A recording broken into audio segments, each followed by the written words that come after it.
Kalau tidak begini, kalau iya adalah lanjut. Proses iya tidak adalah di ASDEP, kemudian sampai ke proses ini. Ini baru proses flowchartnya. Sama dengan maaf yang IPDN tadi ya, data SOP yang IPDN tadi. Ini proses flownya sama di sini.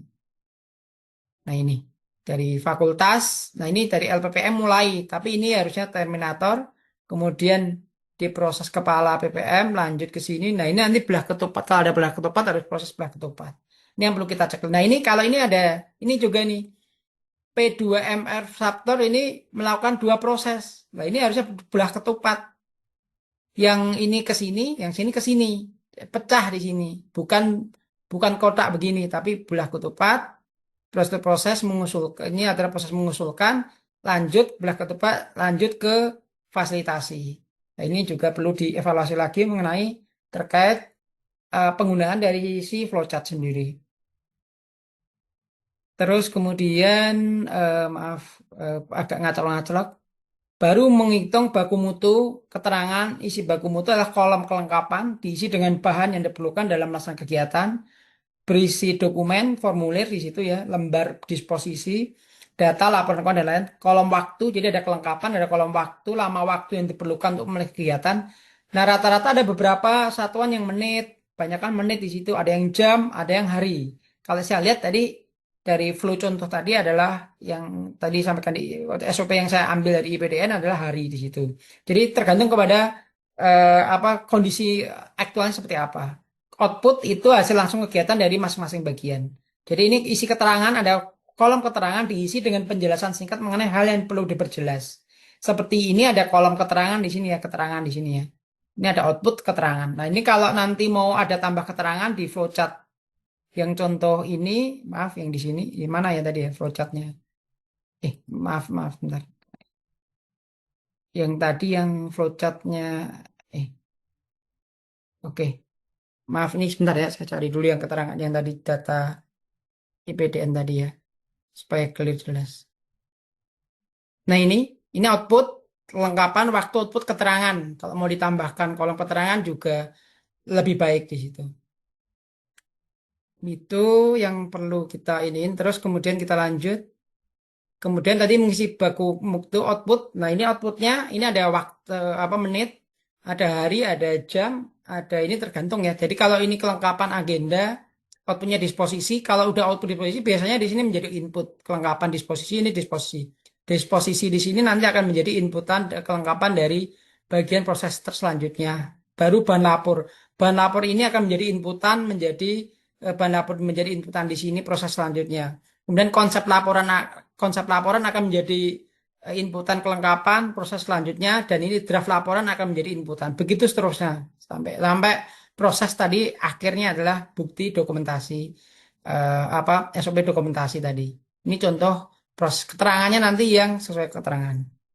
Ini jadi nanti setelah hasil akhir ini aktivitas kegiatan tadi, kemudian aktor terkait, kemudian sudah kelengkapan tadi input outputnya, disposisi output ini juga proses sudah, waktunya sudah kita tetapin baku mutu, baru dikasih keterangan kalau memang ada detail keterangannya. Ini contoh isi baku mutu dan keterangan, ini misalkan baku mutu 30 menit buat memo, kemudian petugas membuat rekapitulasi 1 hari, kemudian Kasubag memeriksa rekapitulasi 30 hari, dan sebagainya, 2 jam. Kemudian identifikasi langkah selanjutnya mengidentifikasi logo tadi sudah ya SOP ini. Nah, yang penting juga adalah format dari sisi penomoran SOP.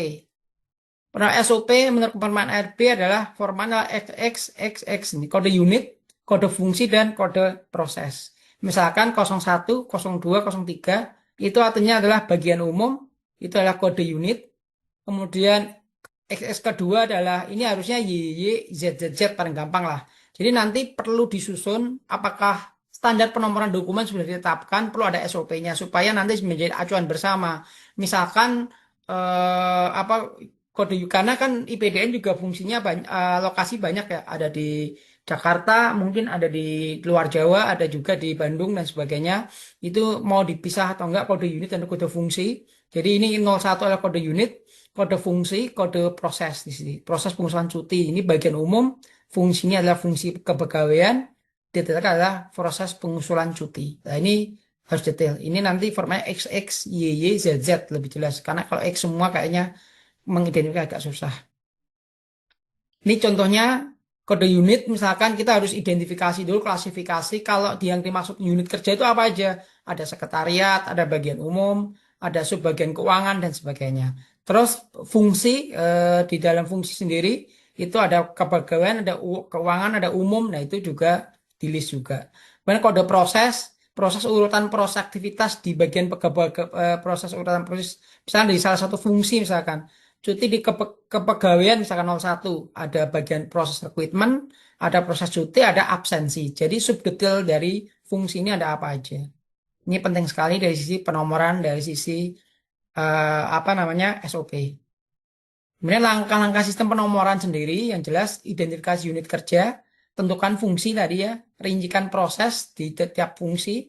Kemudian susun kode formatnya tadi, catat dalam daftar induk dokumen, jadi di inventaris daftar induk dokumen sesuaikan nomor. Nah, nanti formatnya pendataan inventaris seperti apa ya? Biasanya ada nomor, ada nama SOP, kemudian tanggal berlaku, tanggal efektif, ada inventaris. Terus penanggung jawab proses itu siapa aja itu harus jelas. Itu saya nggak nyampaikan di sini mengenai format peninventarisan dari sebuah dokter induk. Nanti boleh kalau mau di-share kita diskusikan mengenai tata cara penginventaris apa SOP yang sudah dibuat di situ. Saya belum lihat soalnya. Kemudian kontrol perubahan melalui lembar revisi. Dan nanti juga ada dalam proses inventaris itu harus dicek revisi keberapa, dasar revisinya apa supaya mudah ditelusuri. Dan kenapa direvisi itu harus ada lembar revisi. Kemudian kalau menggunakan software, itu banyak software yang dipakai untuk kalau develop sendiri juga bisa, bagaimana membuat software masukin ke website dari IPDN untuk atau ya, aplikasi apa tertentu bisa menggunakan software untuk aplikasi. Sehingga ada data master yang diakses oleh semua misalkan SOP semua seluruh IPDN di Indonesia itu bisa akses, mana yang nggak bisa diakses itu pakai aplikasi. Nah semoga saya belum tahu ya apakah menggunakan aplikasi atau tidak atau masih manual. Kemudian menjadi daftar otomatis dan pelacakan. Tadi kalau misalkan ada revisi perubahan kalau by system secara aplikasi IT itu lebih mudah di situ untuk pelacak karena dan pengendaliannya lebih mudah. Karena apapun yang di print di luar aplikasi itu dianggap tak terkendali. Yang master yang benar-benar apa yang valid adalah dokumen yang ada di sistem aplikasi. Itu juga bisa diatur mekanismenya. Kemudian melakukan pemuktahiran atau peninjauan berkala tadi yang kita jelaskan. Pemindahan berkala itu bisa kalau nggak ada perubahan rata-rata setahun sekali, kecuali kalau ada insiden atau mungkin hasil audit atau inputan dari eksternal atau mungkin sudah terencana ya secara rutin ini juga bisa diaudit berkala. Kemudian menyesuaikan nomor jika ada perubahan struktur organisasi. Ini penting sekali dalam Renstar rencana strategi ke depan. Biasanya proses mengikuti rencana strategi, maka perlu kita evaluasi karena Renstra itu juga apa ada perubahan-perubahan mengenai kebijakan-kebijakan seperti efisiensi anggaran dan sebagainya itu apakah memengaruhi terhadap proses aktivitasnya itu juga perlu dievaluasi. Penting sekali mengenai poin 10 ini. Karena terkait dengan perubahan struktur organisasi juga. Kemudian yang terakhir juga perlu juga aksesoris SOP ya mengenai halaman judul sudah cukup bagus ya yang saya cek di yang kemarin saya di share sama Bugatti sama Pak Tekno ya untuk keputusan lembar seperti ini ya contohnya ya ini adalah aksesoris kalau di kemarin IPDN udah saya dapat kodifikasi SOP sudah ada aksesorisnya seperti ini covernya di sini sudah cukup bagus. Oke, terus kemudian dari sisi proses aktivitas pemutakhiran sendiri, pemutihan itu apa sih? Pemutihan adalah proses pembaruan atau revisi SOP yang sudah ada agar tetap relevan, efektif, dan sesuai dengan regulasi atau kondisi terkini. Artinya kalau ada perubahan revisi regulasi apapun, itu harus juga dicek kembali SOP-nya. Ini regulasi ada perubahan baru nih, atau kebijakan Pak Rektor yang baru nih. Ini relevansi dengan SOP yang mana ya di situ. Nah, itu harus ada bagian yang melakukan proses pemutaran terus-menerus. Kalau tidak, maka akan ketinggalan antara regulasi eksternal aturan baru dengan SOP yang ada, itu nggak akan terkendali di sini. Akhirnya terjadi tumpang tindih gap antara SOP yang ada dengan acuan baku yang kita atur di situ.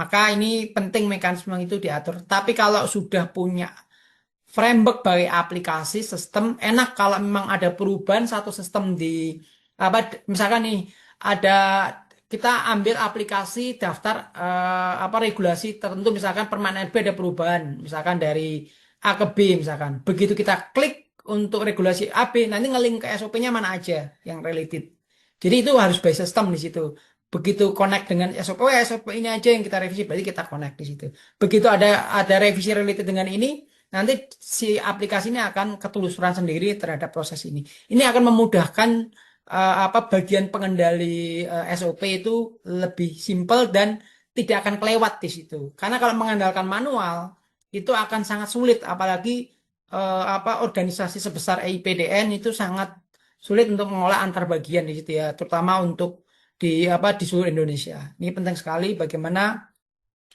kemampuan telusur itu penting sekali dan sesuai dengan terkini. Tujuan pemuktaran ini adalah menyesuaikan dengan perubahan kebijakan, peraturan teknologi, menekan efisiensi dan efektivitas operasional, mengakomodasi masukan dari pelaksana lapangan, dan menyesuaikan hasil audit, evaluasi, dan atau penilaian kinerja. Ini penting sekali untuk pemuktaran. Kemudian langkah pemuktaran SOP, ini langkahnya yang pertama tadi ya, si identifikasi terkait dengan SOP yang sudah tidak sesuai, kita identifikasi.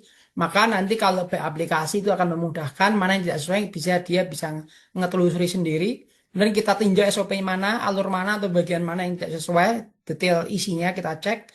Terus baru kita konsultasi pihak terkait. Ini ada regulasi baru yang berubah yang terkait siapa aja. Kita undang, kita konsultasi, kita diskusi, kita evaluasi. Kemudian baru kita lakukan evaluasi perubahan berupa naratif, flowchart atau formulir yang baru.